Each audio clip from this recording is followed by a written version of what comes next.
महाराष्ट्र कर्नाटकमधील लाखो भाविकांचे श्रद्धास्थान म्हणून ओळखल्या जाणाऱ्या श्री क्षेत्र आदमापूर तालुका भुदरगड येथील सद्गुरू बाळूमामा यांच्या वार्षिक भंडारा यात्रेस हजारो भाविकांच्या उपस्थितीत धार्मिक वातावरणात प्रारंभ झाला। शनिवार दिनांक 30 पासून ही भंडारा यात्रा सुरू झाली।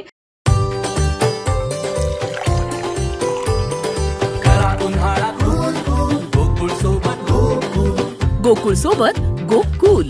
पहिल्या दिवशी वात घालून या यात्रेची सुरुवात करण्यात आली। 7 एप्रिल पर्यंत ही यात्रा होणार आहे। आज रंगपंचमी दिवशी समाधी पूजन, अभिषेक व देवालय समितीचे मानद अध्यक्ष धैर्यशील भोसले यांचे चिरंजीव कर्णसिंह भोसले यांच्या हस्ते करण्यात आले।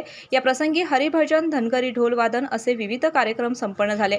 भंडारा यात्रेच्या पार्श्वभूमीवर मंदिर व कळसावर आणि भक्त निवास येथे नेत्रदीपक विद्युत रोषणाई करण्यात आली होती। आज पहिल्या दिवसापासूनच नवरात्र उपवास करणारी मंडळी मोठ्या संख्येने उपस्थित होती। प्रशासकीय समिती सदस्य रागिनी खडके, ग्रामस्थ, भक्तगण मोठ्या संख्येने उपस्थित होता। कोल्हापुरी कारभारसाठी कागल प्रतिनिधी ओंकार पोद्दार।